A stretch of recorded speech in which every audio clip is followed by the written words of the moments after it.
Who joined online, people from Estonia, tere kõigile, kes on ühinenud meie live coding eventiga ja kuna live coding ut ei olnud eesti keeles olemas, siis me nimetame seda loomekoodiks.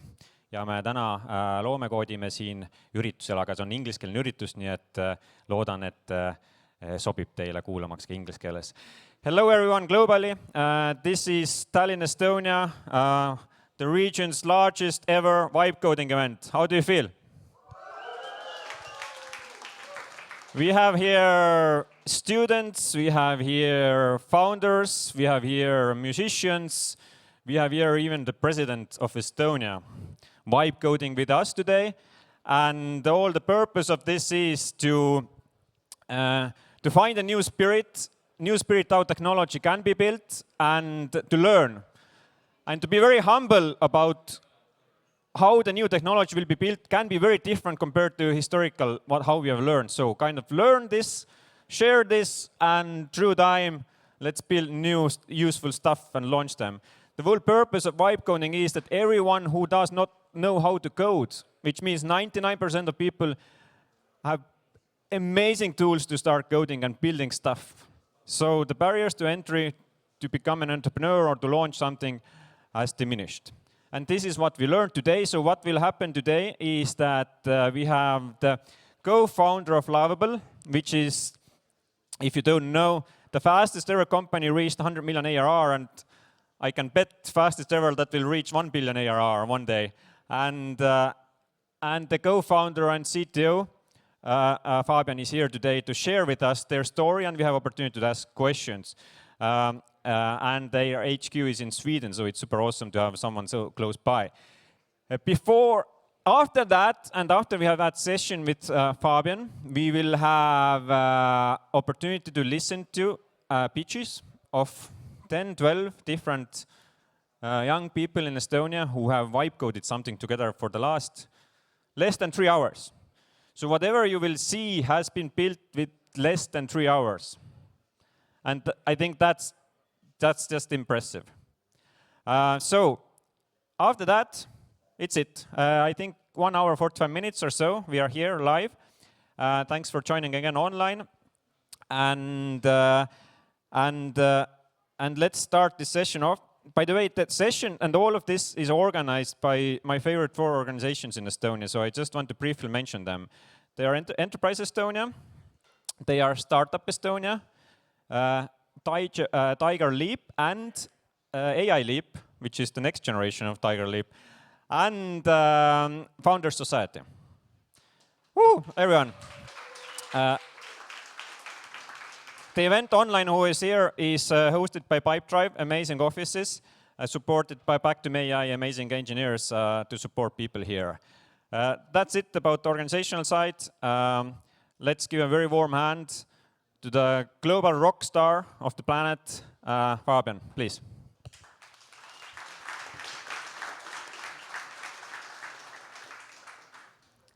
All right. Thanks so much, Kaspar. And I told this room earlier that my experience with Estonia has been amazing so far. I came in here to the airport last night and been at the hotel and this room, and I absolutely love it, the energy and everyone here. So I thought I would talk a bit about Lovable and what we're doing and kind of the bigger picture of what we're seeing. So I'm Fabian, one of the co-founders, and we've been working on this problem of kind of vibe coding for about 2 years now, and we launched our product Lovable 1 year ago.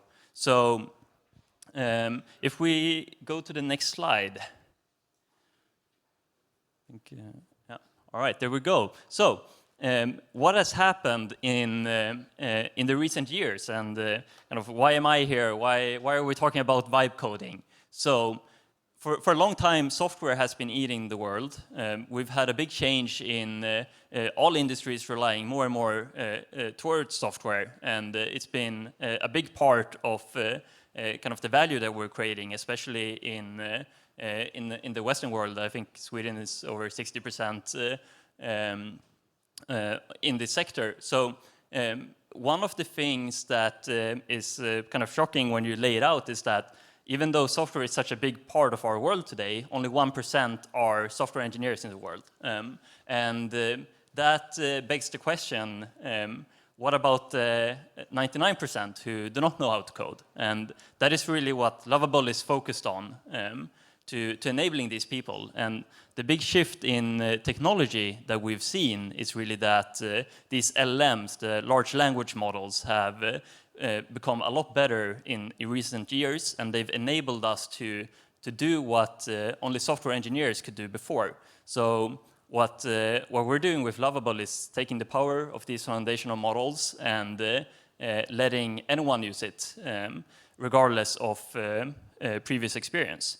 And we call that the last piece of software, because as a software engineer, that's the last thing that I or our team should have to build. And it's really the first kind of product platform where anyone can build, operate, and grow real software.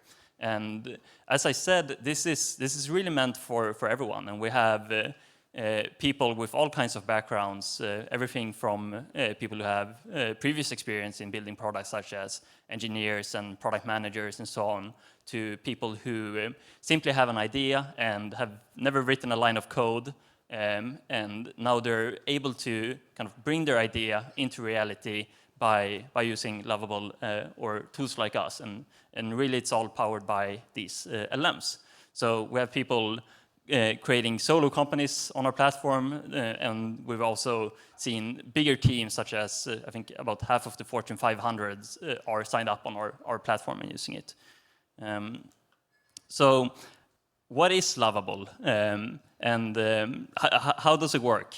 In its purest essence, our interface just starts with one of these chat inputs, where you can basically write an idea to create something. So it's quite similar if you used ChatGPT before, but Lovable is more focused on creation. So you're not just chatting, but you're chatting with the purpose to create something. And we have a few different things that we can create.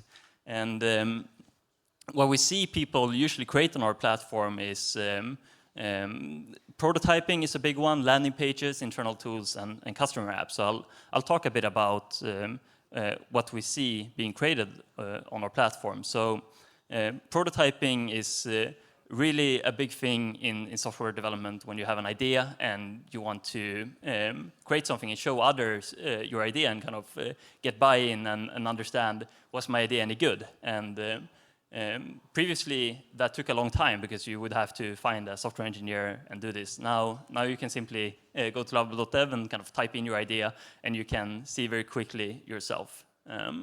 Another big use case is landing pages. So most businesses, like if you're a restaurant or simple or anything like that, then you want to advertise your business online. And Lovable is actually very good at creating these landing pages really quickly for you. So everyone online who is watching this, like I encourage you, go to lovable.dev and ask in Estonian. You can do that also. Ask in Estonian, for example, to build something for you, some websites, some apps.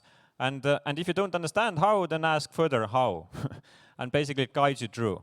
And share stuff and see how easy it actually is. Yeah, definitely. So I think the biggest barrier to your point here is that people don't, if you're new to this, it's kind of hard to imagine all the things you can do with AI and a platform like ours.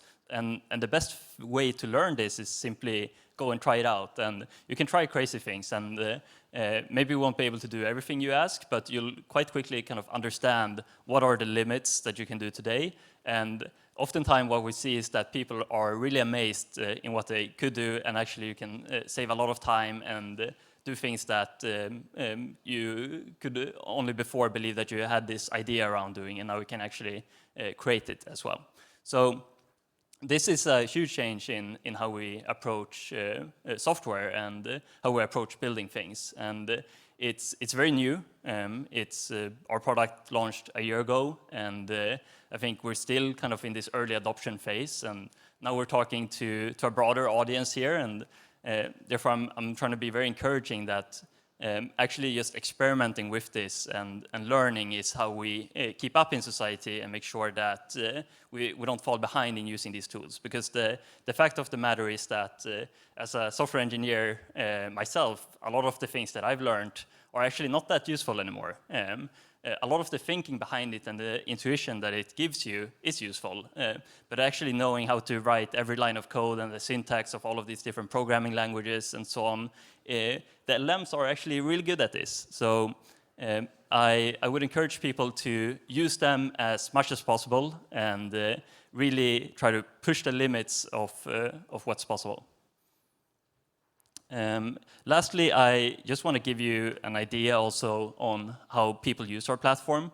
So here I have two examples of companies, and this is really a new phenomena that we're seeing with our platform, that you no longer need to have all of this background knowledge in programming, and you can also go a lot faster than before. And one of these things that are happening is that you can actually have solo entrepreneurs build really valuable software. And often the case in these situations is that it's one person who's either working in some industry and get some type of knowledge in how it works, and they get some idea in how to kind of automate it or make it more efficient. And here we have two examples. So on the left, we have Henrik and Peter here. They are based in the Nordics, and they've built an AI-powered fashion content platform where they let you try on clothes online and kind of do automated modeling on this. And they just use Lovable to build their whole platform, connecting to different AI services and basically build this product experience that they've managed to sell to big fashion and retail brands in the Nordics. And here we saw they reached 800K ARR in 9 months. And our second example here is a solo founder, Alan, and he also doesn't have any previous experience with building products and so on, but he has previous experience in healthcare. And he built an app that helps staff healthcare and leveraging AI to kind of do that match between nurses and patients. And he reached 1 million ARR here in 5 months. So these are really examples of a new movement that we're seeing. And one of our goals as Lovable is to, by the year 2030, have 100 unicorns built on our platform. And a unicorn means a company that reaches 1 billion in revenue. And I believe you have 100 unicorns, you said, as a goal. 100, yes. And I believe you have a few of them in Estonia today, and maybe from this audience here, we'll get a few more. Very cool. Thanks, and maybe let's continue with short Q&A, and I'll kick this off. And whoever joined is online now. For information, first 10 minutes there wasn't any voice. So we are in Estonian largest Vibecoding event today with the co-founder of Lovable, which is the biggest and fastest growing company in this space. Was it 10 months to reach 100 million ARR? Yep. 10 months. So it's pretty. And let's maybe go back to this. Like, it's difficult to imagine getting so much cash in 10 months. Like, how do you like cope with that growth? Like, how is the life in a company where it's rapidly growing that fast? Well, it's very exciting. We think mostly about the product and what our product enables, and that has happened to create a lot of commercial success. But really, the team is very focused on how do we serve our customers better? How do we really push the frontier of what's possible to do with AI? And I think scaling this fast and being able to move this fast, largely part of AI itself again, is... do you even understand what's going on? Like, how many projects go live every day? 100,000 per day. 100,000 every day. Yeah. Aren't they like emailing you and asking questions, and can you even follow your email inbox or? No, I've stopped trying with that.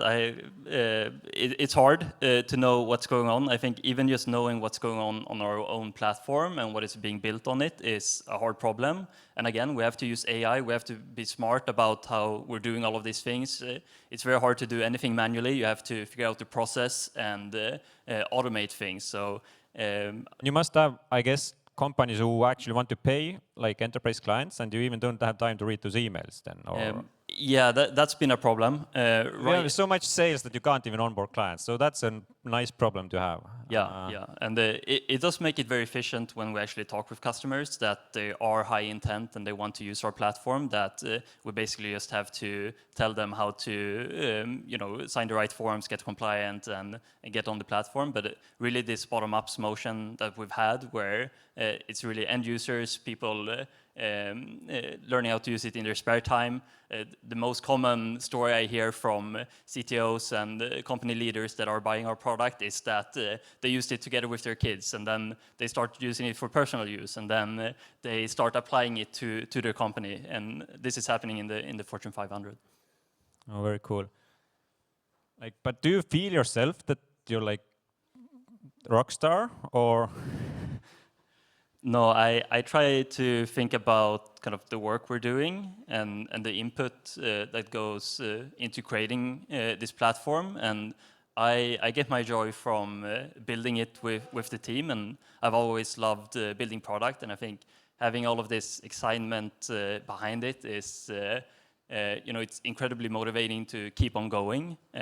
But I think very much just about the product and the Nordics kind of ethic, right? In San Francisco, like you would be total rockstar all the time. Like, oh yeah, we are doing our work here. At least sometimes I feel at Pactum that even if you're like winning awards, like tripling ARR every year, I still feel that so many problems and challenges, and like every day still hitting the wall, right? Do you have that feeling, or you don't if you're like number one in the world? No, I think you have more of it. I think you so even if you're growing that much, you're still stressed and anxious and everything. The same founder life continues. Yeah, so. You can't stop being paranoid. Oh, that's encouraging, or not, I don't know. But at least encouraging maybe that if you're doing well, then you're still same founder problems. So don't expect to become happier if things go well, maybe. It's the chosen path of us. One thing I want to touch quickly is the work-life balance topic. And this is one of the reasons we invited Lovable to Estonia as well. When I've been to Stockholm or San Francisco, then it's very different vibe. Like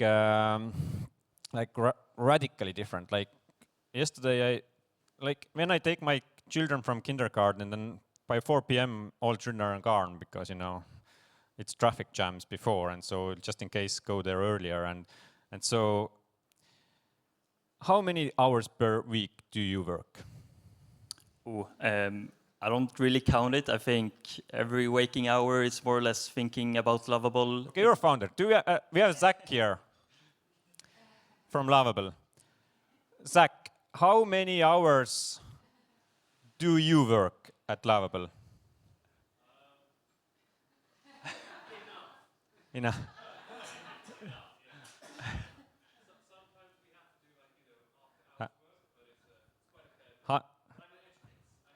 Eight. Basically, before we talked, it was very. Is it 100? Believe it or not. So, when I've spoken to others, it's you can't hear usually less than 80 hours per week. Otherwise, you kind of won't succeed. And I'm not encouraging to work like double shifts, but just this is the cultural difference and vibe difference that I've heard. Like if I'm in Stockholm, San Francisco, you feel people are so energized, and it's not like they don't want to, like they want to work. They go there like it's like hackathon 24/7 of Courage 48 all the time, like very tense. But that's how you get to the place where you are, and it's amazing feeling, like, and what you have done to Stockholm. I mean, just to comment on kind of the hours that you put in, when I think about our work, and this is the way I'm talking to everyone that starts working at Lovable, and even before they start working, is that the important thing is that you're ambitious and you have drive and you really care about what we're doing. Because if you have that, everything else kind of just follows. You don't have to think about as a founder, like, oh, are they putting in the hours or so on? No, you should only think about, do people at the company actually care? And that is the thing. I care deeply, and I also care deeply about working with people that care deeply and continuing that as we scale. Let's touch Vibecoding before we open a Q&A here as well, so we have a mic and everyone can ask questions.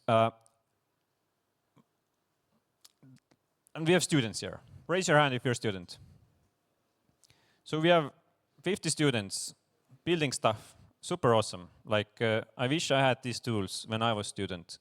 But what does it really mean when it comes to, like, do we need any more engineering skills? And whatever is the answer, like, it's one point of view, first of all, just to be clear, but your point of view.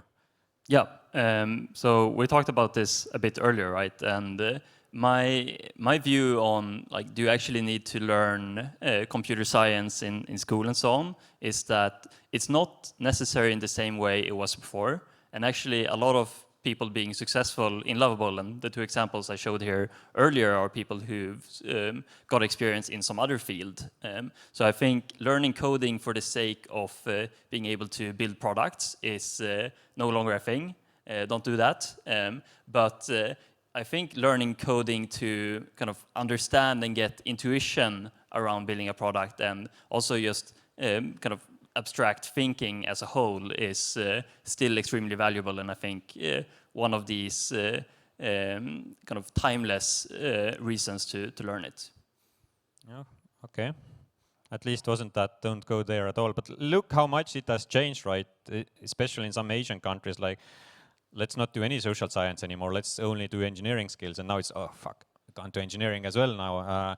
What should we do? But at least very encouraging to see that you can create stuff without having these skills, and it's a bonus. Let's touch final topics a bit, future in Estonia. So you said it's first time in Estonia. Any plans for Lovable to kind of be more active in Estonia? Yeah, I mean, I've spent 1 day here now, and I will say that the energy is amazing. And Kaspar, just from like hearing even your work on kind of the e-residency stuff and the digital forwardness you have in your country is actually extremely interesting for a platform and product like ours, where we're trying to let people create products, and not only products, but also businesses around those products, and being able to automate things such as setting up your business. And I think, what is it, you do 0.01 euro, I read on Wikipedia here the other night, to actually create a limited liable company here. And I think it's absolutely amazing that you're really on the frontier here of kind of digitalizing and creating APIs for actually creating businesses. And that for Lovable is an amazing kind of asset to use. And also we're actively thinking of, hey, where in the world should we kind of expand if we ever choose to do that. And so far, what I can tell here, the Estonian vibe is amazing. Awesome. Let's give warm hands for Estonian vibe. And thanks for bringing that up. And would be great to have some Lovable 1,000 employees here, so to fight more for our engineering resources. Let's open up the mic for some Q&A. And we have, if someone can help with some mics, yeah, we have here. So please raise your hand if you have a question. My last question to you until then is, what's your take on AI bubble? It's like, what if it all crashes, your revenue starts coming down, and another hype is over? So, I mean, there's definitely hype in the world now. I think you can't deny that. And we're partly benefiting from that hype, that a lot of people are interested in using our product. You know, from my point of view, I can mostly look at what people are paying us and kind of the value that we give them. And from what I can tell is that actually it's giving people a lot of value. And being able to see that from the inside, it makes me confident that like it's not a bubble built on kind of shaky ground. I think there's always the question of, are we over investing in this bubble? And I think the argument against that is really that the potential value of this technology is immense, and potentially we might even be underinvesting. But the one thing that will happen when there's this kind of gold rush for applying AI in the world is that the wrong bets will be made. There will be multiple companies trying to do it, and not all of these companies are going to succeed, and some are going to die out. So there's definitely going to be misplaced bets. I think the bet as a whole is that AI will automate a lot of knowledge work and create an immense value in the world. I'm pretty confident in. Thank you. Do we have first questions? Yeah, please. Yeah, so my question for you would be, what do you think, Lovable is immensely successful, and I think a lot more known and a higher revenue than competitors. So I'm thinking of, for example, Replit or Bolt, not the Estonian Bolt, but the San Francisco Bolt that builds a rather similar product, at least the same kind. What do you think is the secret sauce that made Lovable more successful than these competitors? So the thing that is true for all of our products is that the biggest growth channel for our products is really people using them and telling others about it. At least it is for ours. I can't speak for sure for the others, but my belief is that the reason why people share is because they have a good experience and they want to tell others about this. And I think simply being a bit better on the product side and being able to just have, even if the advantage is tiny, you know, then that has a big impact on the market and how many users you have. So in my role, what I think a lot about is not, okay, how do we kind of win this market from a commercial point of view? I focus a lot on just how do we make our users successful, and that kind of bubbles up into the market and people telling each other about it. And I think generally thinking about competition too much is generally not a good thing, and you should just think about building the best experience. And our experience is very shareable, which allows us to focus on that almost purely. Thank you. Next one. Hi. My question to you is, do you ever have plans for any payment processing as well? Because when Estonia launched e-residency, one of the ideas is that everybody in failed countries can launch their online businesses with Estonian Limited. But if you're in a failed country, you probably have no access to payment infrastructure. So any ideas for providing payment solutions? Yeah, this payments in Lovable is, I mean, currently we use Stripe and people can get it set up. One of the overall strategies of our product is to really limit the friction in everything that you try to do when you build a product. And payments is one of these things that is almost universal in what you do. You have to accept payments somehow. And removing the friction in that is extremely top of mind for us and something that we're working on indeed. And I see it incredibly important because I want people to easily be able to create business value on our platform, and actually accepting payments then becomes like one of the most important things to support really well. Yeah, and then there is a clear fit, of course, with e-residency. Create a company, build business, run Lovable, and you have payment systems as well. So whoever works at e-residency, make it happen. Question. So how long did it take you to build the first version of Lovable before selling it to anybody? It's a good question. So the first version was quite quick to set up, I would say. The harder part is to actually get it out to the market and start iterating on it. So, I mean, first version, I think I had something within the first day that is usable, and then you keep on iterating on it and you make it better and better. What I will say is that kind of before even Lovable, we were doing something called GPT Engineer, and the first version of that was, this was 2 years ago then. that was almost not usable to do what we wanted to do with the product. And really, what we've seen since then is that the models have gotten a lot better, and we've gotten a lot better in using those models. And we actually see step changes in kind of both places, where just the kind of the ground we're standing on, being the models improving, and then also how we're using them. And those things together has really changed so quickly that even if the product looked very similar, like during the first day, hacking together kind of the interface, like with a chat and a preview of what you're building, the capabilities behind that interface has changed immensely since then. We have 10 more minutes for questions, so think about the questions. If you're asking a question, please introduce yourself as well. Thank you. Next one. Yes, hi. My name is Alan. I'm the president of Estonian Founders Society. Thanks for hosting and thanks for coming. Thanks for having me. We haven't decided if we can let you go back to, maybe your passport is cancelled already, but come again. It's a fascinating event. But my question is about Lovable's business model. So some of your critics have said that like, you don't do anything else and just reselling LLMs, like putting a wrapper around them, like basically that you are paying more to like big guys than you get from the customers. So can you just disclose your business model? Like what is your main cost item and like how is it evolving and what is unit economics in your case? Thanks.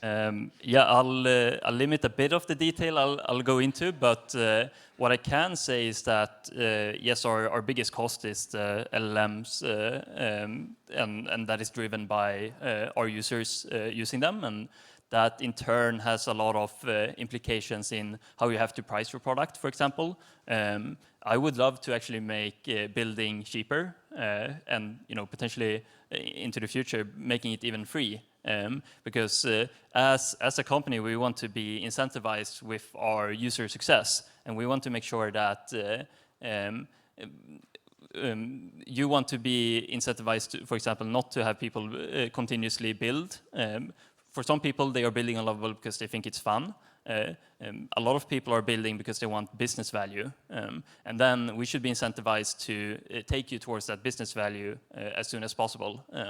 But yes, right now I think we've seen a big change in how SaaS prices itself when it's AI native, and it's no longer kind of the marginal cost of each user is no longer very close to zero, which has been the case in SaaS so far. And instead, you actually have this cost of running the inference of the LLMs, which of course is a big cost for us indeed. So do you want to build your own LLM then to keep the cost internally? Eventually, yes. Eventually, yes. I think we're in a great spot right now with the foundational models and the competitiveness that we see between the foundation model labs in what they're developing. And being on the application layer, it's quite comforting that you have multiple players giving you the opportunity to use your APIs. If you only had one, I'd be very worried, and we'd already have kind of our own model set up indeed. Next question, please. Introduce yourself.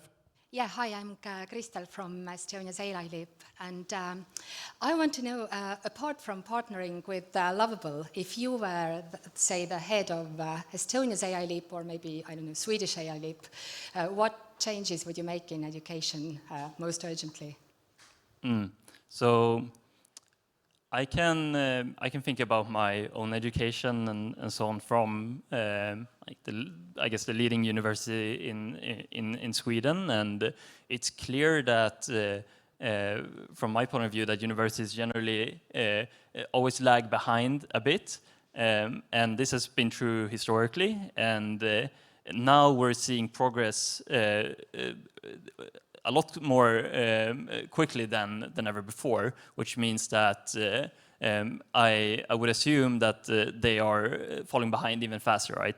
And so what I would focus on is to really make sure that you encourage the behavior and the usage of AI and LLMs tools like ours, for example, and just like ChatGPT and these kind of chatbots as a whole. And what I've seen so far is that it's actually being fought a lot in academia that you shouldn't use these tools, which I think is completely backwards, because then you go out to industry and maybe you join Lovable and everyone is using AI and you're like, oh, I wasn't allowed to in school, so I don't know how. And it's like, that doesn't make any sense. You should learn the tools that are the best for what you're trying to do. I think there is some merit to like that you should understand and get intuition behind it. And I think you can do that while using AI. I learn a lot by just chatting with AI. And if you pay attention and you don't become lazy, I think that's the fastest way to learn as well. So whoever is foreigner and listening to this, then Estonia started together with OpenAI and Google AI Leap, which is the next generation of Tiger Leap, which placed computers there in school. Now it's how do we actually work alongside with agents and AI together with students and teachers. So instead of fighting back or hiding that it's there, let's start learn how to use it together. So and this is the program about, which is very cool. Whoever is here, private sector as well, that organization needs half of its budget from private sector to function. Definitely worth your investment. Please support that organization. Next question. Yeah, sorry, I have another question. How do you protect yourself from companies outgrowing their work on Lovable? So in the sense, you already have a working product making money. Your infrastructure is becoming more complex. You don't want your cost to scale with your Lovable subscription, and you are kind of tempted to take the code base out of it, use other, agents like Cloud or whatever, and basically deploy that on your own server. So how do you protect yourself? Yeah, so first off, Lovable has become this great place to get started, and I think that's true for AI within software development as a whole, that starting and creating something from zero, there's an extreme amount of value in doing that versus doing it yourself as a human. And then what we're seeing is that once you start building something and you start getting traction, success, you start building something more complex, then you often have to get more in the loop as a human. And sometimes Lovable is not the best interface for that. And if I'm just thinking back about the trend now, like 2 years ago, it was really bad at it. 1 year ago, it was okay, and now it's better, and it's getting better every day. So the general advice is like, okay, start out on kind of a high level of an abstraction, which Lovable is, a chat and a preview, and then as you need to, you should start understanding the own system that Lovable has created for you. And the point on where this is being continuously pushed, and that is the main thing that we're focusing on in making sure that you can do more and more complex things on Lovable. And sometimes in the meantime, we're very open to the fact that there might be another interface where you can drive impact, or might be the best way to kind of edit your assets. So, and we embrace that in our product. For example, we have a GitHub connection where you can iterate freely locally on your Lovable build project and use any other tool that you might wish to use. And so that is a big thing of not having any sort of lock-in on our platform. It's all built on open source, it's all code. There's really no limitations in what you can do with it. You can kind of connect it to your GitHub, do things locally, and it's all connected, continue to sync, and we're keeping on pushing the frontier, and also what's possible in terms of the abstractions that you can actually host on Lovable as well. We have 1 or 2 more questions. So first, second. All right. My name is Axel. I work at Hugging Face, and I've heard a lot of the times when frontier lab companies say that their models have capabilities that are not being used right now. Do you agree, and what would be the capabilities? I mean, I'm not sure I fully understand the question, but I definitely agree that there's capabilities in terms of that most humans have not kind of understood the capabilities of the models today. and they haven't embraced them to use them in most of their workflows. And it's almost a continuous thing, even working with it every day, that you remind yourself like, oh wait, we could actually use AI for this. So we're so used to doing things the old way that it's already not even for, I would say, an AI native company always obvious that, hey, you should actually be using AI for this. And it's really good at often kind of bridging connections between different systems. So for example, if you have an API or anything, you can often kind of just connect it to whatever by writing some code with an LLM. And I think what we're seeing now with agents and the development of how much you can do autonomously with agent, that thinking will just be pushed to an extreme of like, okay, what is actually possible to do here? And I believe you guys at Pactum are doing some cool stuff there that I hadn't thought possible. And then when you hear it, it's like, oh yes, this is an obvious thing to do. Hi, my name is Janek. I'm a student and a founder. And my question would be, would Lovable in the future see itself as like one stop for all, similar like Microsoft has currently like Excel and Word, and their Copilot kind of gathers data from everywhere and tries to use it everywhere? Would Lovable be something similar with just like more Vibecoding integrated into everything or AI? Yeah, this is a great question. So it's actually a fun thing to kind of think about and discuss internally, even on kind of where is our product going, what is how many things can we do at one point, and our vision is very holistic in that we want Lovable, as I said, to be the last piece of software, and it should be able to do anything you would want to do in the realm of software.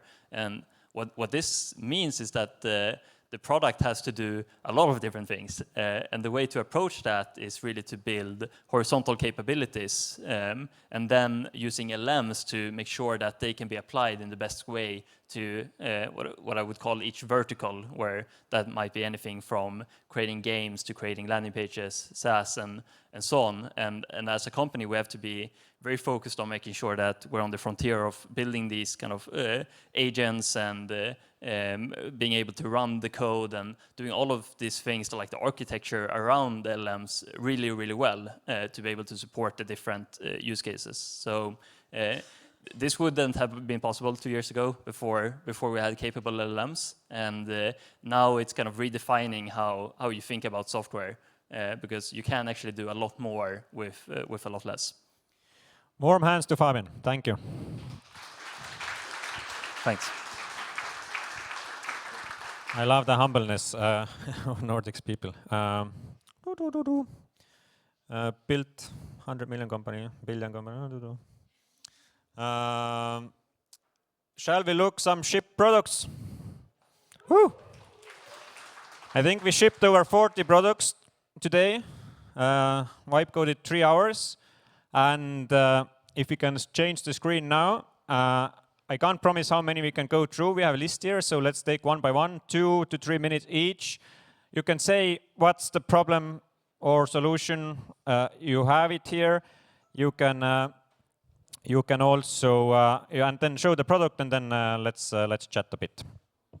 First in the line is Lucas.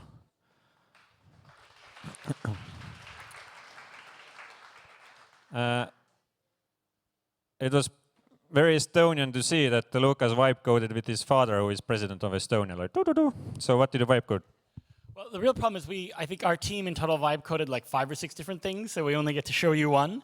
But one of the big problems we have is skills. You know, what are the skills that we all need in the next 5 years going to be? And we're in an era where generalists are probably more valuable than specialists, so we came up with this concept of skill stacking. And the idea of skill stacking is that you import the skills you have now, you get recommendations. Today it's from synthetic data, but you can take real workplace data. We already spoke with the CEO of Meet Frank today, or a model of what we're going to need in the world of Gen AI. And then we've gamified what you do. So let's give you a quick demo. You start your journey. You can import it from LinkedIn, put stuff in. To avoid the demo effect right now, we're going to put in a sample person, quick summary, the skills they have, their experience, their education. Then it analyzes it. tells us what skills this person has, how ready they are for the market. Again, the motor behind this we can upgrade and make a lot more interesting. It identifies some skills gaps that this person has that are proximate to what they're good at today. And then the AI has some more detailed recommendations on what they could do. And this is right now just, a chatbot in the background. And then it recommends some jobs that this person could be going to. So for instance, they could become a principal AI ML platform engineer.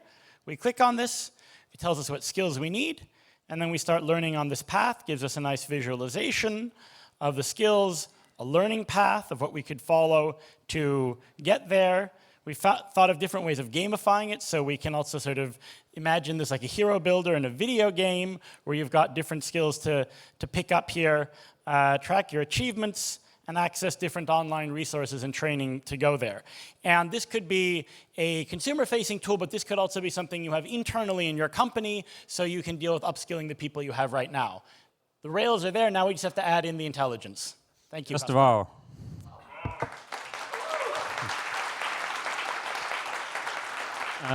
And it's not mock-up, it's like actually it's URL there, you can buy a domain and connect it quickly and it works. Like you add Stripe there, you can start charging your customers and earn money. Like this is crazy. No, go, leave, Luca, I know you would stay here forever. So next one, thank you Lucas and team Lucas behind here. Next one, Karen.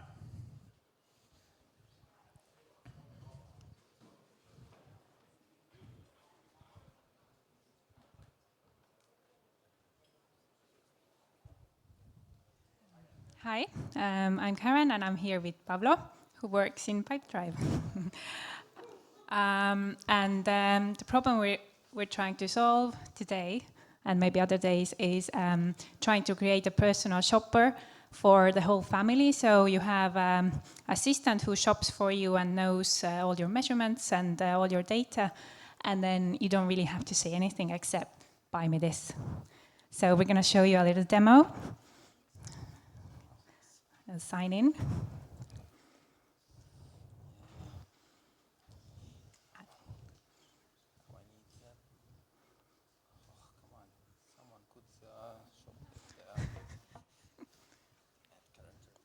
Oh, it's a different one. Yes, please. Even developers find it hard to find the app. Swedish layout. So this is the layout. And so for now, we've created already the whole family profile, and we've added all the people in the family, what their interests are they working, are they students, and then what styles they like and where they shop. And then maybe you can show us how they get reminders. Yep, hello here. So you see the family of 4 members and some of the key features in our app that we have events and reminders. If you forget about some important events in your family, like for instance the kid has the ski classes start in December and you want to not forget about anything that you need to buy. So we have a shopping assistant that is predefined after you basically click on this event and it's going to search. And the search should provide you some results based on the preferences of this account or profile. So, and it will search from the local stores. And let's see that here you have an H&M. It found ski jacket in the size and fit and all the recommendations here. And most likely, if you visit it, it will, kind of similar to what you expected here. Like, let's see another one. Yeah, some of the pants, not really for ski jumping. Let's try the luck for the wedding in Italy. Jane has it also in the Christmas, and we need some shopping ideas for a wedding in Italy. Let's see what is going to be here. And fail to search, tech demo effect is here. But yeah, you can define your own query based on the profile of user. For instance, some winter boots. Every user has its own preferred stores. So yeah, it also found some Zalando options. Let's see if it's here. So yeah, something is, at least something is already here. Thank you. What's the company name? Closaria. Closaria. Personal shopping assistant AI. Thank you, Karen. Thank you, team. One less job to do at home for mostly, I guess. I can't say which race, but gender, but usually it is one gender. So saves their time to buy stuff for kids. Next one down the line is Oscar.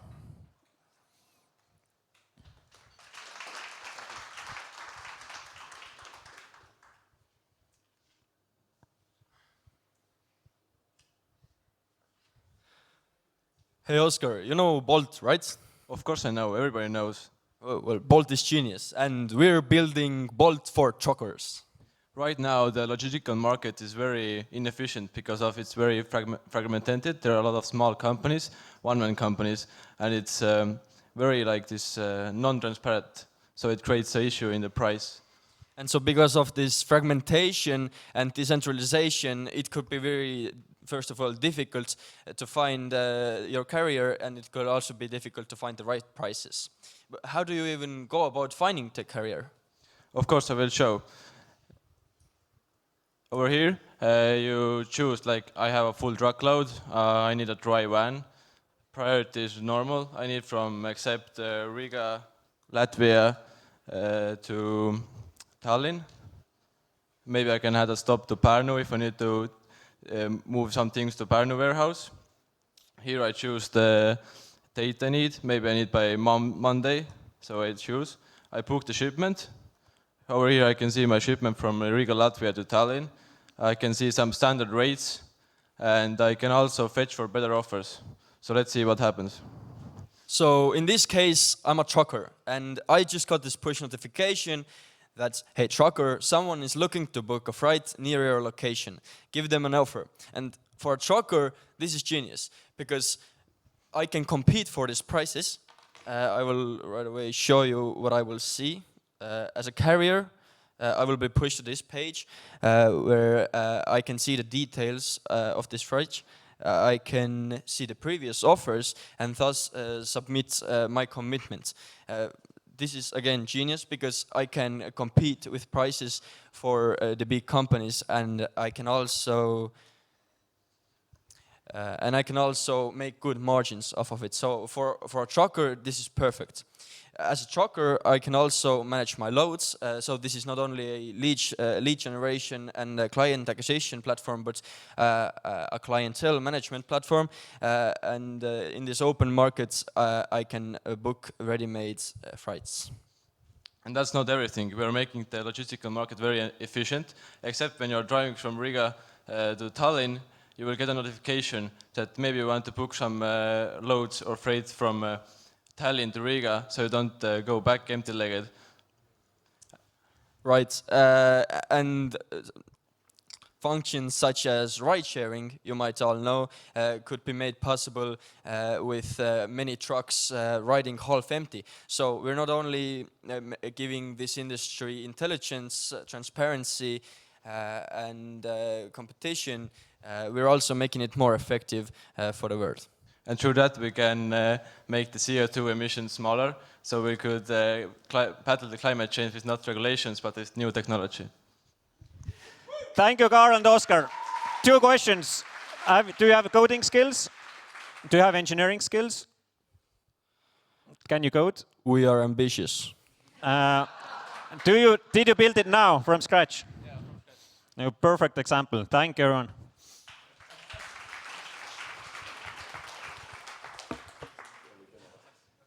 Next, ambitious people.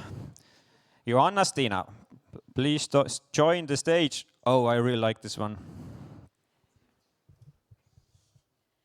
Hi, my name is Johanna, and I want to introduce you to Vibe. Vibe is about vibing your playlists, and why we created this is because Spotify creates playlists for you, or you can create them manually, but usually some weird songs are involved there, and you probably don't like them. So here, You can describe your vibes. Let's say I like soul and jazz music the most, I think. Let's say and jazzy and let's say sunny day vibes. Not in Estonia. Let's create the vibe like that.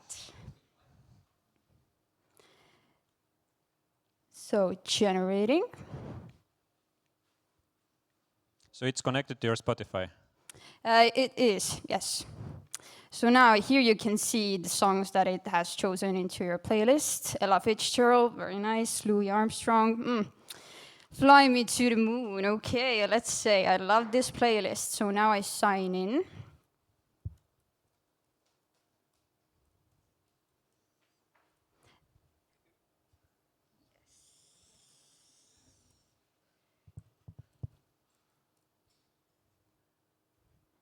Okay, nice. Save to Spotify. And now it redirects me to Spotify, where a playlist has been created. You can see all the songs here. Super awesome. Yeah. And that's all. And if you maybe missed, the playlist disappears here, but you can see all of your created playlists here. And even if you maybe missed one, let's say you didn't save it, let's go here and create another one.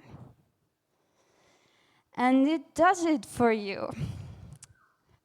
Yep, that's it. And also, one more thing. If you really want to test this out, you can scan this QR code. The first 25 users I can add, and they can try this app out. For free. Discount. I'm super impressed. Well done.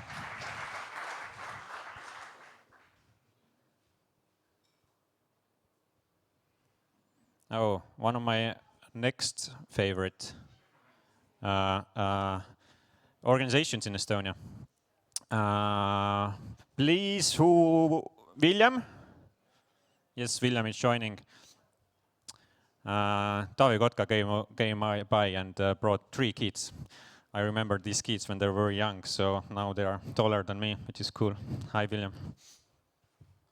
Yes, thank you. My name is William, and I created a website for my father's girls' robotics school.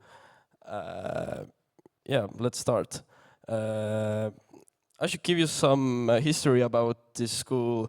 Like 7 years ago, my sister was kicked out of her school robotics class because she was a girl. And my dad decided, fuck it, let's make our own robotics school. So what started from 15 girls and a small dream has now become 6,000 girls over Estonia, and still growing. Woo. And the website is basically for the girls to track their lessons and to earn points and be ambitious to learn engineering and robotics. So let's log in.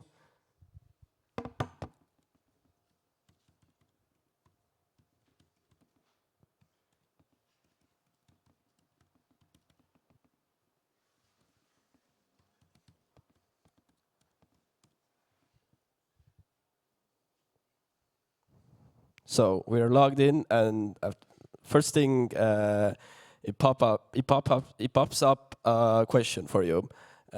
We plan on it to be a physics or a mathematics question, but right now we have an Estonian like a riddle. So does anybody know what the answer is?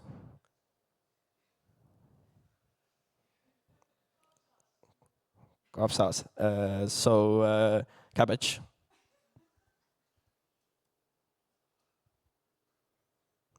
Yes, we got it correct. Nice. So from that, we earned 10 points for the challenge, and we have a 1-day streak, which we can grow, and you can earn more points, and those points convert to, we haven't decided yet, but they will convert to something. So from here, you can see events that we have about in the school. The one big event every year is the summer camp, which lasts 3 days, and around 1,000 girls go there.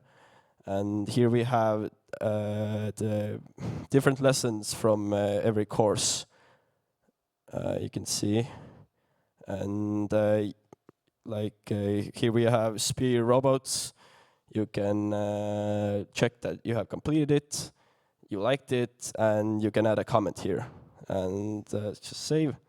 And now it shows you that you have completed one lesson. And if you complete enough lessons, you can earn badges. So here we have different type of badges, like starter, learner, getting stronger, and here the last one is you're a true unicorn. So that's all. Thank you. Thank you, Team William.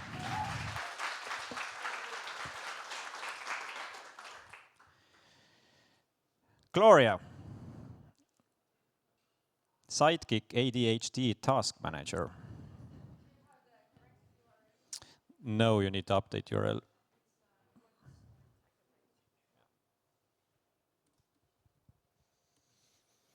Do you still have energy to listen to more? Cool.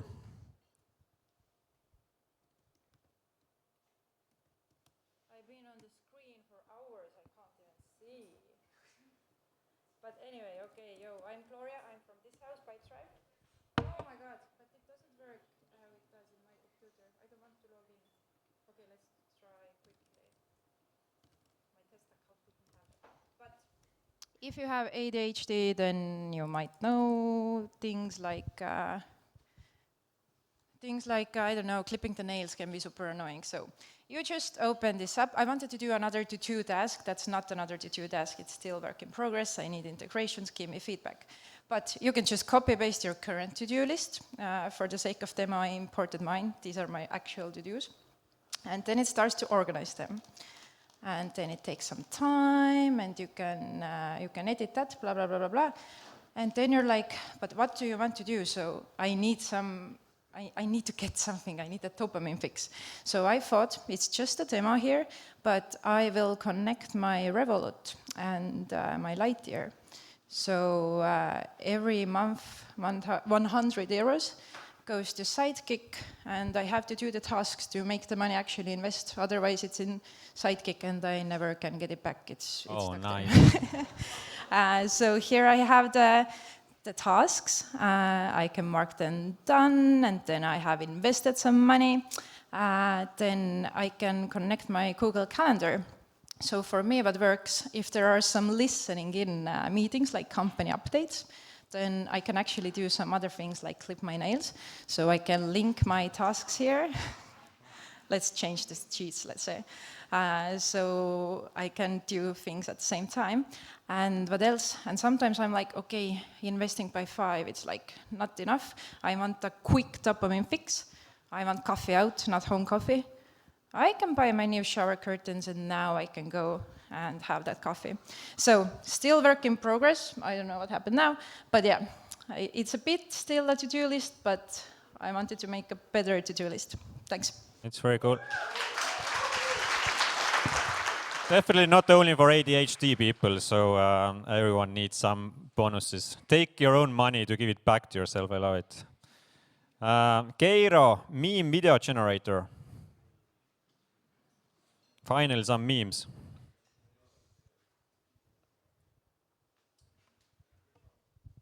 Hi. When I went to Kaspar 1 hour ago and told, can we present this idea, Kaspar told me that the list is full, sorry. And I just said hey, look. And in 2 seconds, Kaspar told that, okay, you're in. So the guys who are building the most complex AI sales software in the world, selling to them quite easy. So yeah, our idea, if it works, yep. So idea is that generating AI videos is quite complex. We wanted to make it easy and fun. So we created this environment where you can upload your friend's image, for example, and press on which meme you would like to generate. You can also manage those memes here. But the main point is this simplicity of this environment. And we didn't have any developers in our team, so and we tried, actually, most of us tried out Lovable for the first time, so it was quite easy and I think also quite complex solution behind. And I already generated some videos here as well, so you can see. For example, Kaspar previously talked about how he looked at the numbers of Estonian AI ecosystem, and we actually have the footage on that. So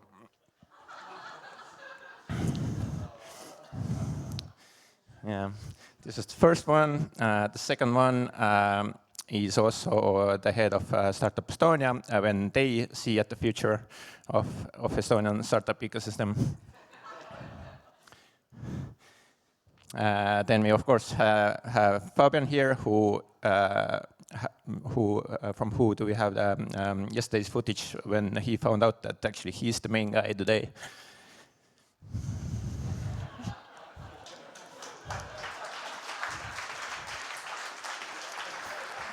And the last one, of course, Mr. President as well, who was here before.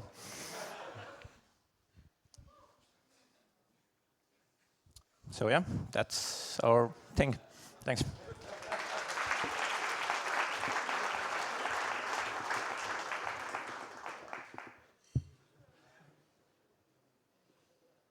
That's real. Real stuff. How do you monetize that?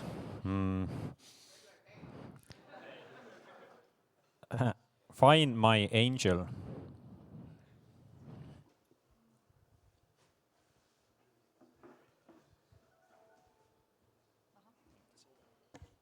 That was a good intro on how to monetize it. So we were talking multiple times today that we need to build a number of startups in Estonia, right? And so one thing for the startup is to learn how to Vibecode.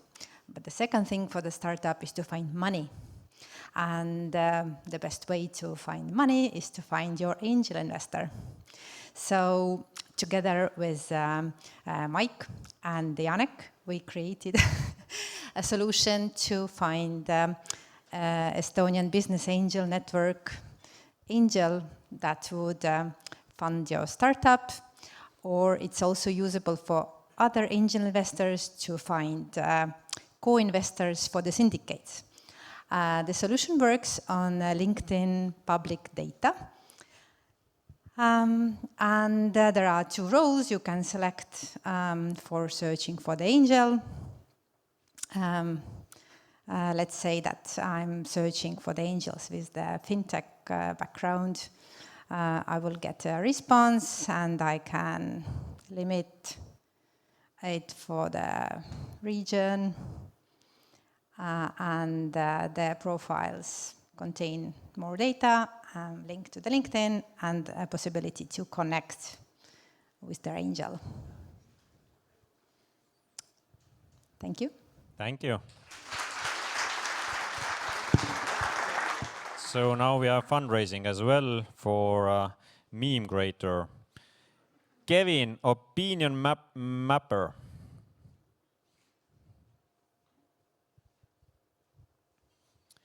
Next one is Lisette, please.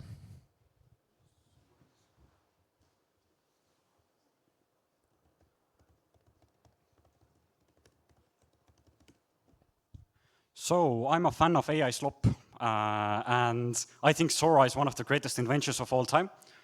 So we created first a social media site that only has AI agents that have personalities. So they debate different topics. For example, Melon Husk likes electric cars.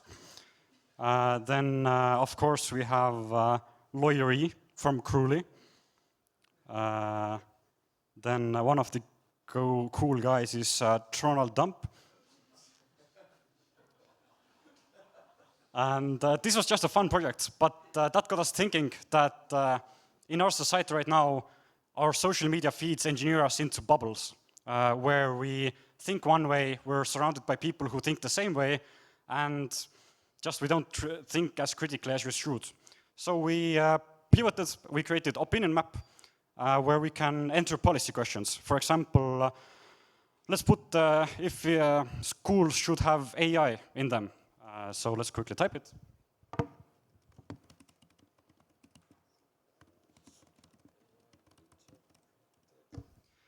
And how the debate will work here is that first it generates stakeholders who are involved in this policy or this debate.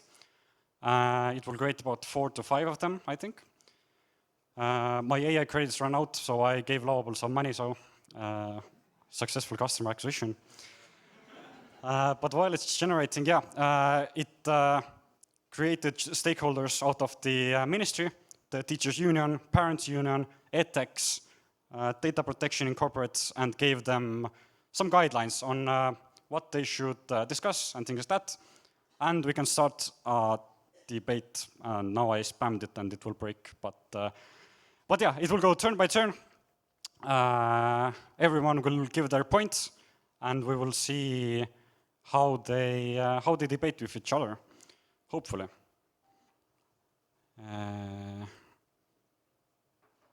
Okay, yeah, because I spammed the button, it's a bug. But we can see the history as well. For example, here. And if you load it, you can see that, okay, the edtech innovator starts, they have their points. The privacy advocate builds on their points, but also gives their own keynotes or the key insights.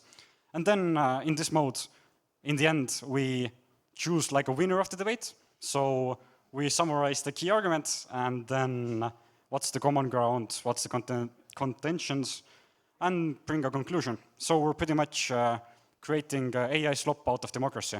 Thank you.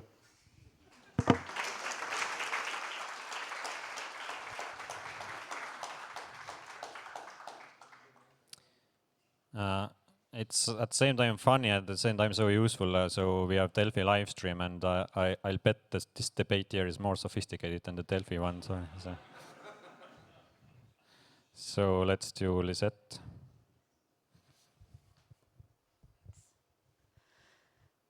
So it's November, it's grey outside, it's been a tough year for those of us not in AI. You know, social media is a bubble, life is hard. So we thought, what do we all need? Real human connection, time with your friends. But the hard part is all of us in this room are incredibly time constrained. So how do you know where you should spend your time? And this is why we built Friend, which is your friendly sort of relationship therapist that will tell you what you should do for your friendships to make them rewarding. How it works, put your name, you answer a couple of quick questions around activities that you might like to do. I think you can just scan through them quickly. And yeah, exactly. I really miss my friends Ross, Rachel, and Joey, in whichever order. I like it, we're Estonianizing this, very good. You can also play along at home if you want, or on your phone. It's on frienapp.lovable.app. So you go, you answer your questions, you say, you know, which of your friends might be interested in these activities. I think, yeah, Yuri really loves this. Downfall of capitalism. No? Yeah, capitalism, let's go for that. And we're almost there. Nice. Oh, okay. Can we speed go through it again?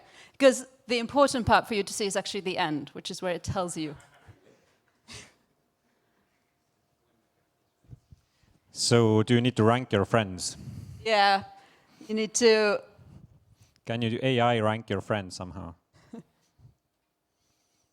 Well, it'll tell you who you should spend time with and doing what. So let's see if we get there. It will also tell you how much more or less you enjoyed the discussion of the downfall of capitalism versus other people who filled this in before. Sing. Let's see. So now this is the part. It's going to analyze your friendship patterns. Okay, and it's going to tell me that I should go for a spa or a movie with Oliver. But if you go further down, so it's saying that my friendships are nurturing and supportive, thoughtful and engaging, not very adventurous. That's probably realistic, honestly. It'll give you some questions to reflect on. And then my favorite part, if you go down, I'm way more focused on comfort, apparently. And the most popular activity among all the people who fill this in is discussing the downfall of capitalism. So yeah, if you want to try it out and have some fun, go for it. Thank you.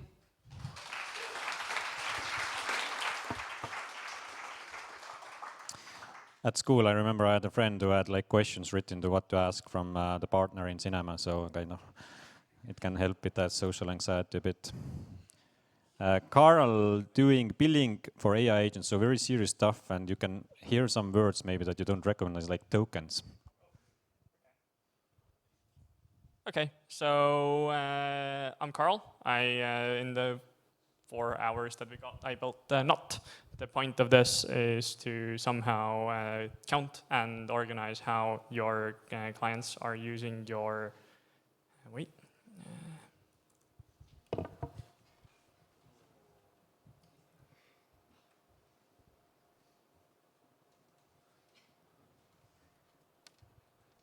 how your clients are using the tokens that you buy from OpenAI or Anthropic or any other provider.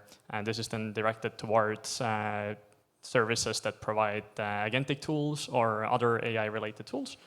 And it's an easy API that you can integrate into your already existing agent with just a PostScript. And then it provides you an overview of where your money is going and automatically bills your clients in a actually reasonable way. There is, for example, if you want to then see where your money is going, you can see how many of your users have actually paid their invoices and how many of them are actually providing you a net negative. Yep, this is it. Thank you, Carl. In business, very valuable, even inside Pactum. We have done now our 40 minutes. Kristen here, and the official list is then over.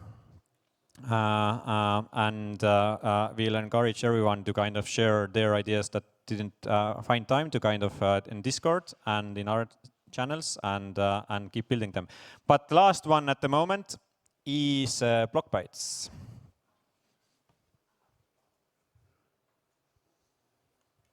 Hello, I'm Kristin, and I'm here to tell you about the social experiment. So some people really like to cook homemade meals, right? And some really like eating them, but not cooking them, or at least they don't have the motivation or the time. So my idea is to bring blocks of apartments together and to have, in essence, meal sharing, where some people can list the foods that they have prepared and some can then purchase those. So let's see how it works. So first of all, if we want to find the meal, right, we can see all the listings here. You can see the newest, the cheapest first, of course filter for all kinds of intolerances you have. Then go to detail view where you can see reviews, because we all want the food that we eat to be trustworthy and made with hygiene standards in mind, right? And then, of course, you can either book the meal or also contact the host and ask more about it. For example, does this include any kind of allergens that I should know about or not? And then, of course, there has to be social sharing, right? So you can always recommend the meal to your neighbor and suggest them to join the platform. Then you can also, of course, list the meal. And what I like about this is that when you upload an image, the AI will get to work and actually tell you what is most likely in the food.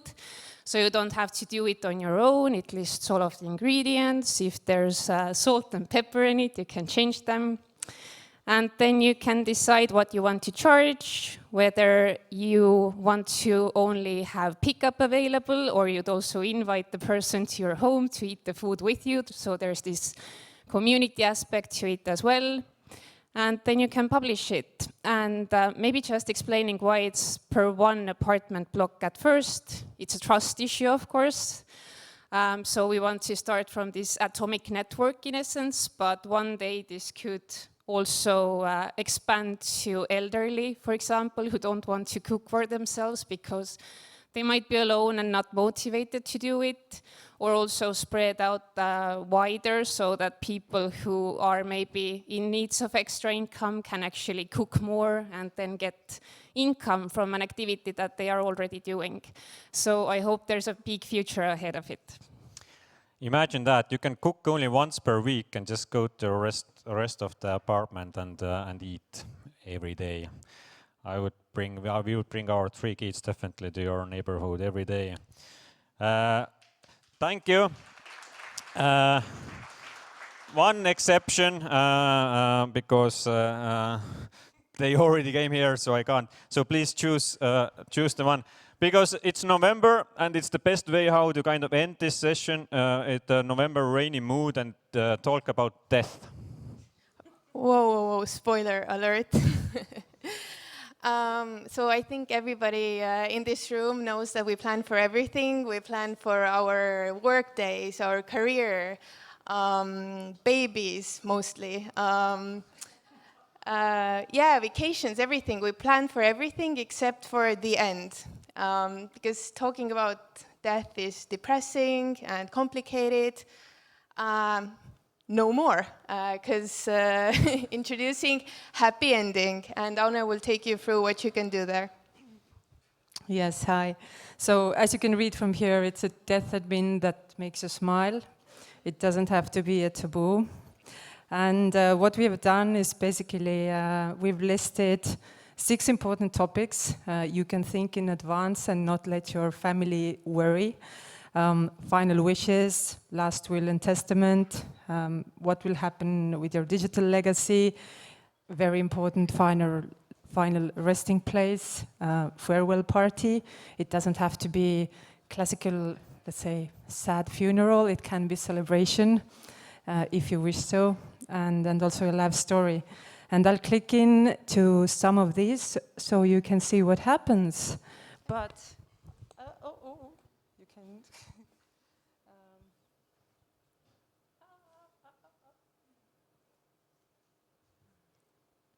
Okay, I can give you more background on everything. Is like it's all these basic things you have to do, but currently they're all very complicated. They're all in different places, and they seem either too serious or just unpleasant. This makes the flow pleasant. So if you go to final wishes, it's natural, like language conversational. You can leave final wishes for your family. It gives you some ideas, and then you can have a conversation. I'll give it back to you. Yes, thank you.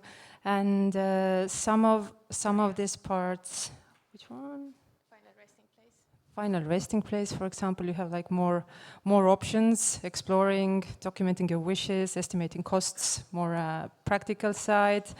And then I think digital legacy is the piece that is most the best built at the moment, but you can get the idea what happens here. So you can live with a peace of mind. And if you're not sure, we can handle it for you, and you can just let surprise package. And what I would add is that it can be. Let's manage it, and it doesn't have to be a taboo. Thank you. Thank you.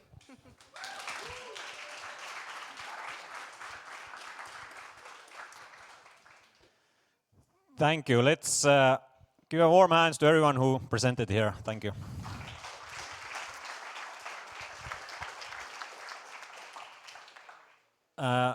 Very inspiring, especially to see that at least in my old days, it took 3 days at Garage 48 to build like 1/3 of what was built now within 3 hours.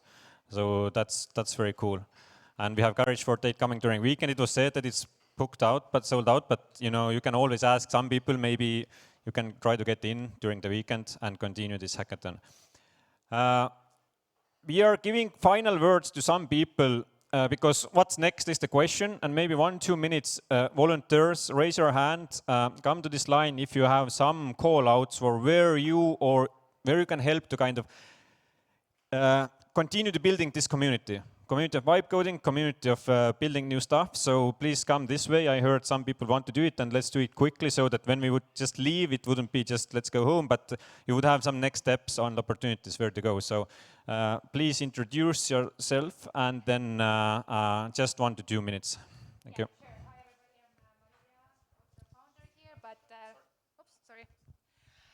Maria, also a founder, but right now I'm organizing the next EdTech hack. So if you feel like you would like to create some educational technology with Lovable or whichever solution and learn more about prototyping, pitching, and so on, then check out hack.edtechestonia.ee and register. The event will take place from 11th to 12th of December, so it's work days, but we know that. So yeah, you can always sell as a free training. So I will hope to see you there. Thank you. Next one. Hi, we come from the money side of things. Linda from Karma VC and Gert from Super Angel.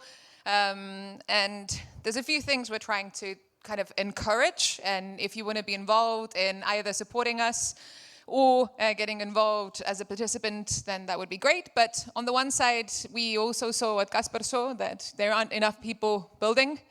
And especially there's always been this kind of, hey, like I don't have a technical co-founder type of opportunity. So we definitely see an opportunity with the Vibecoding kind of movement and want to encourage that.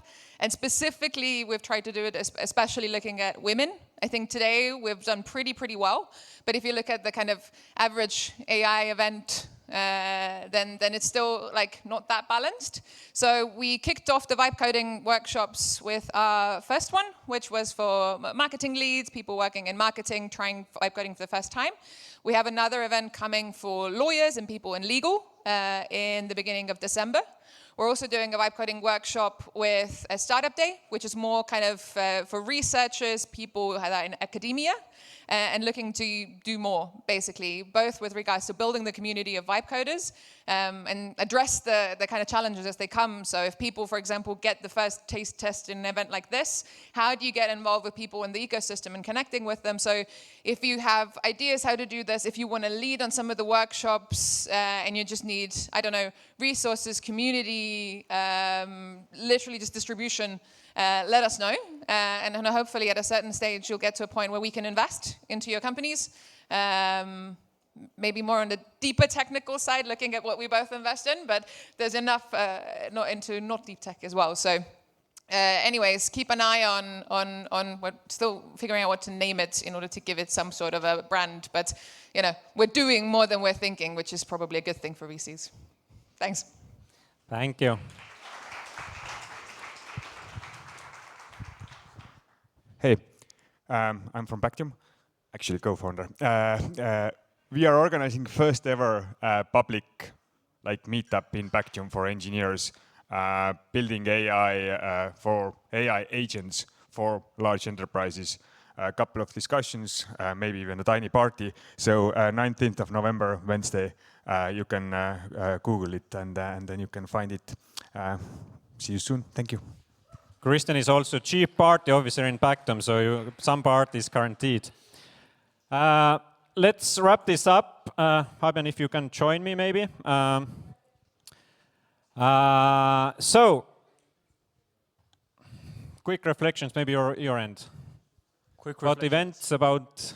Yeah, no, it's been amazing coming here, and I love doing these things. I love seeing people kind of use our product and having students, young people kind of use it and apply their intuition, and having ex-founders use it, and it's really amazing coming out, seeing it in the real world. I'm usually behind the screen and watching analytics, so this gives a whole other feeling for me to apply to our product. I'm so happy you had me, and very glad to have been here with you all. Did you have a favorite one yourself? The meme one was fun. Yeah, I have to admit, yeah. Yeah, memes win always, so that's cool. Let's be a big applause to Fabian and Fabian's team traveling to Estonia. Zach, yeah, and everyone, thank you so much. Thanks so much for watching. one more applause for actual organizers. As I said, it was very simple for me, but obviously I might have hurt some feelings, maybe, because people who actually worked hard for this. Startup Estonia, thank you. Enterprise Estonia, thank you. Not any more than Tiger Leap, but AI Leap, thank you. And of course, Founders Society, thank you. Thank you, Pipedrive. Thank you, Pactum AI engineers. Hope you will keep building the stuff that you just launched. Thank you, everyone.